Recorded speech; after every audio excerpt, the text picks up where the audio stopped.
भै भै भै रोती नहीं हूँ, हर चीज पर भै भै भै करके आगे नहीं आ जाती हूँ और पीछे छुप जाती हूँ। किसके?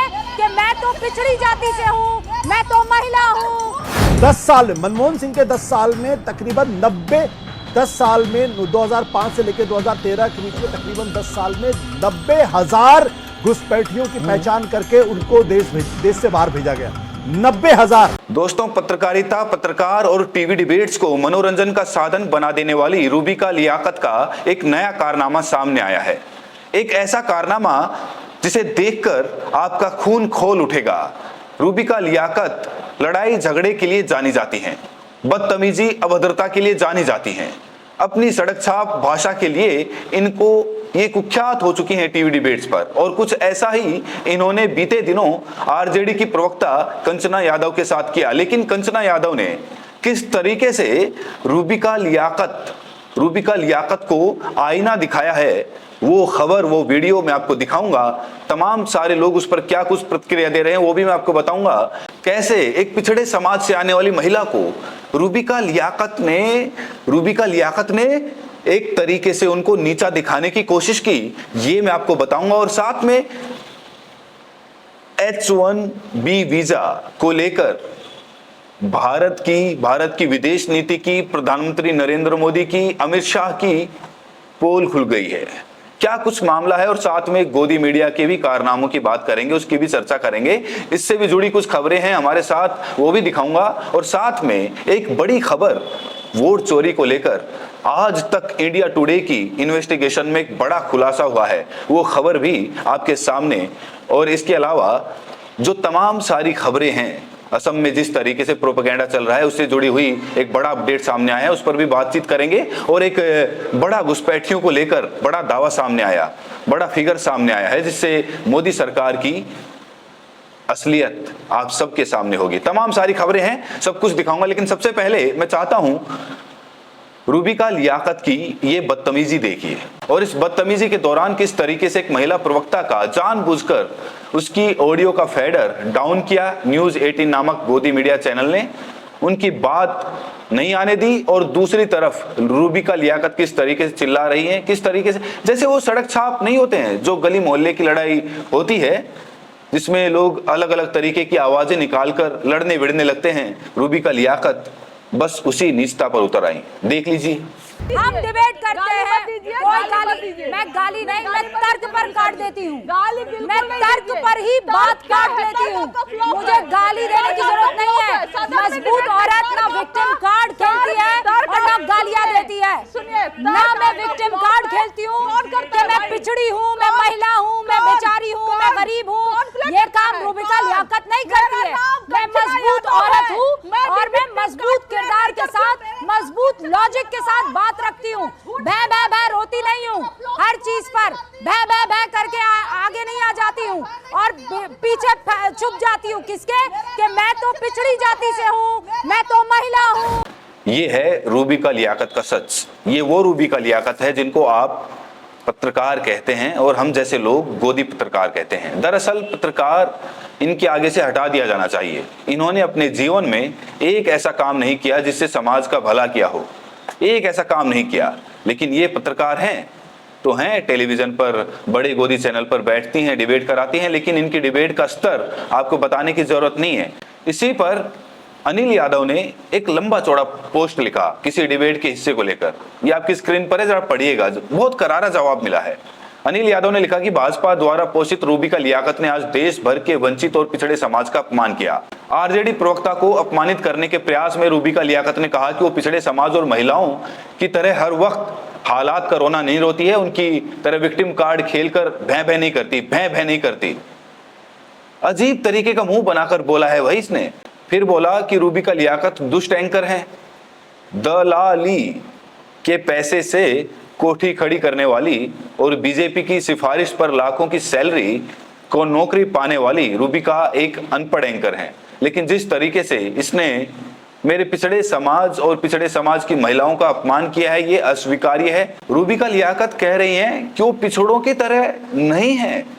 रूबिका, तुम हो भी नहीं सकती मेहनतकश पिछड़ों की तरह, क्योंकि दलाली का पैसा खाकर तुम परम निचक तो प्राप्त हो चुकी हो। साफ तौर पर रूबी का लियाकत को बहुत तल्ख शब्दों में अनिल यादव ने अपनी बात पहुंचा दी। उधर प्रधानमंत्री नरेंद्र मोदी के जिगरी दोस्त और ऑपरेशन सिंदूर के बाद से लगातार गाली खाने का पर्याय बना देने वाले डोनाल्ड ट्रंप ने एक बार फिर से बड़ा करारा झटका दिया है। अमेरिका ने दोस्तों H1 वीजा के नियमों में बहुत बड़ा बदलाव किया है और यह भी कह दिया है कि अब इसके लिए जो कोई भी आवेदन करेगा उसको 1 लाख अमेरिकी डॉलर यानी कि लगभग 88 लाख रुपए से ज्यादा की फीस देना अनिवार्य होगा। एनडीटीवी की खबर बता रही है, आप देख लीजिए और उसके बाद मैं आपको इसके आगे बताऊंगा कि प्रधानमंत्री मोदी क्या कह रहे हैं, अमित शाह क्या कह रहे थे और अब क्यों इन लोगों की जुबान को लकवा मार गया है। ये जरा खबर देखिए। बताया गया कि अमेरिका के राष्ट्रपति डोनाल्ड ट्रंप ने H1B वीजा के नियमों में बड़े बदलाव किए हैं। नए नियमों के तहत कुछ H1B वीजा धारकों को अब गैर इमिग्रेंट वर्कर के रूप में सीधे अमेरिका प्रवेश नहीं मिलेगा। इसके साथ ही नए आवेदन के लिए 1 लाख डॉलर लगभग 88 लाख भारतीय रुपये से ज्यादा की फीस देना अनिवार्य होगा। और अब मैं आपको प्रधानमंत्री नरेंद्र मोदी का बयान सुनाना चाहता हूं कि किस तरीके से उन्होंने महफिल लूटी थी लेकिन अब जवाब देते नहीं बन रहा है इसी वीजा को लेकर। ये मोदी का पुराना बयान सुनिए, उसके बाद आगे बात करते हैं। आप में से बहुत से लोगों की H1B वीजा के रिन्यू को लेकर भी लंबे अरसे से एक डिमांड थी। अब ये निर्णय लिया गया है कि H1B वीजा को रिन्यू करने के लिए आपको अमेरिका से बाहर नहीं जाना पड़ेगा।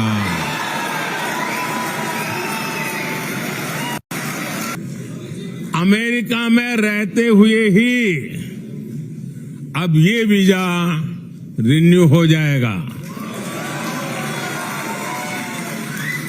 इसके लिए इस साल एक पायलट प्रोजेक्ट शुरू किया जाएगा। इसका बहुत बड़ा फायदा हमारे आईटी प्रोफेशनल्स को भी होने वाला है। तो आपने सुन लिया कि क्या कुछ प्रधानमंत्री नरेंद्र मोदी ने कहा। इसी को लेकर के भारत की विदेश नीति और उसकी रीढ़ को लेकर अमित शाह ने बीते दिनों एक बयान दिया था। ये आज तक पर यह बयान प्रसारित किया गया था। उसका एक छोटा सा क्लिप देखिए कि अमित शाह क्या कह रहे हैं। एक बार सुनिए जरा इसको। 10 वर्ष में आजादी के बाद पहली बार दुनिया ने रीढ़ की हड्डी वाली विदेश नीति को देखने का मौका मिला है। भारत की विदेश नीति में मेरे जैसे कई लोगों को रीढ़ की हड्डी दिखाई नहीं पड़ती थी। अब भारत की विदेश नीति में रीढ़ की हड्डी दिखाई। तो अमित शाह बता रहे हैं कि रीढ़ की हड्डी वाली विदेश नीति देखिए। सवाल यह है कि रीढ़ की हड्डी अब कहां है? अब इस पर कोई एक्शन लिया जाएगा या नहीं लिया जाएगा? गोदी मीडिया चुप क्यों है? और रीढ़ की हड्डी ऑपरेशन सिंदूर के बाद क्या गायब हो गई थी? क्या वो रीढ़ की हड्डी अमीदा हो गई थी क्या, जो आकार के हिसाब से अपने आप को परिवर्तित कर लेती है? सबसे बड़ा सवाल यही है दोस्तों। इसी पर आवेश तिवारी ने गोदी मीडिया को आईना दिखाया। डोनाल्ड ट्रंप का जब थोड़ा सा रुख नरम हुआ और मोदी जी को हैप्पी बर्थडे कहा तो गोदी मीडिया की हेडलाइंस कुछ इस तरीके से थी। डोनाल्ड ट्रंप के बदले सुर बोला कि भारत और पीएम मोदी मेरे करीब सबसे अच्छी दोस्ती। पीएम मोदी ने ऐसा क्या किया कि यूएस ने भारत को लेकर सुर बदल दिए? ये देखिए, पीएम मोदी के बेहद बहुत करीबी ट्रेड डील के बीच ट्रंप का बड़ा बयान। इस तरीके की गोदी मीडिया की हेडलाइन बनी थी। अब डोनाल्ड ट्रंप ने 2 दिन बाद फिर से पीएम मोदी को एक तरीके से झटका दे दिया। आवेश तिवारी इस पर लिखते हैं कि दोगली मीडिया ने कसीदे गढ़े थे जब ट्रंप ने विश्व गुरु के जन्मदिन पर बधाई दी। ट्रंप ने अब फिर से H1B वीजा पर 88 लाख रुपए का शुल्क लगा दिया। आपको पता हो तो हर साल लाखों भारतीय अमेरिका जाते हैं। अब 88 लाख रुपए सालाना सरकार को ही देना तो कोई कैसे देगा? एक बधाई देकर ट्रंप ने भारतीयों के लिए अमेरिका का दरवाजा बंद कर दिया है। साफ तौर पर इसको समझा जाना चाहिए इस तरीके से। इसी पर अशोक कुमार पांडे लिखते हैं कि प्रधानमंत्री के स्वदेशी योजना को बढ़ावा देते हुए ट्रंप ने H1B वीजा पर तकरीबन 1 करोड़ सालाना का टैरिफ लगा दिया। अब भारत को स्वदेशी इंजीनियर मिलेंगे, टेक्नीशियन मिलेंगे, बाहर जाकर देशभक्ति नहीं करनी पड़ेगी। रहा हावड़ी करने वालों का मामला तो उतने तो वहां है ही, नहीं रहे तो स्वदेशी ले जाएंगे साथ में आंसू बहाने के लिए। साफ तौर से प्रधानमंत्री नरेंद्र मोदी के पीआर और उनके जो अफलातूनी कांड होते हैं उसको आईना दिखाया है यहाँ पर अशोक कुमार पांडे ने। विदेश नीति को लेकर एक बड़ा बयान पत्रकार नरेंद्र नाथ मिश्रा ने दिया और उस पर रवीश कुमार ने कोट करके तंज कसा, वो भी जान लीजिए। नरेंद्र नाथ मिश्रा ने देखिए क्या लिखा है। नरेंद्र नाथ मिश्रा ने लिखा कि पिछले कुछ दिनों से आपने न्यूज चैनल पर देखा होगा कि किस तरह ट्रंप भारत के सामने झुक गए, भारत ने पूरी तरह ट्रंप को झुका दिया। लेकिन इसी बीच ट्रंप के फैक्चुअल एक्शन देखें। H1B वीजा लेना बहुत कठिन हो गया, जो सबसे अधिक भारतीय लेते हैं। लाखों परिवार इस फैसले से प्रभावित होंगे। सऊदी अरब पाकिस्तान के बीच अहम डील कराए जिससे दोनों देश एक दूसरे का हर स्तर पर सहयोग देंगे। ईरान के चाहबार प्रोजेक्ट पर भारतीय मदद पर प्रतिबंध लगाने की घोषणा की, इससे भारत को नुकसान होगा। तीसरा, अमेरिका ने भारत पर लगाए गए टैरिफ को अब भी कम नहीं किया है। एक्सपोर्ट बुरी तरह प्रभावित है, लाखों रोजगार अभी भी खतरे में हैं।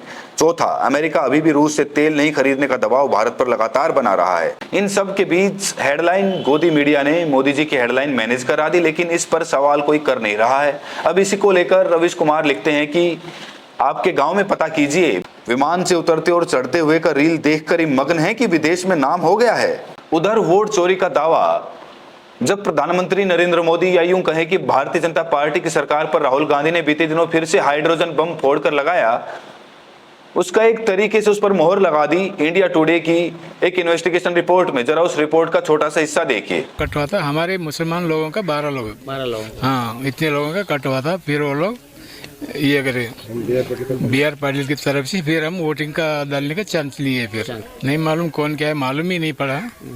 वो वोटिंग लिस्ट देखने से हमारा नाम कटवा था। टोटली हमारे गांव में 26 जना का नाम निकाले थे।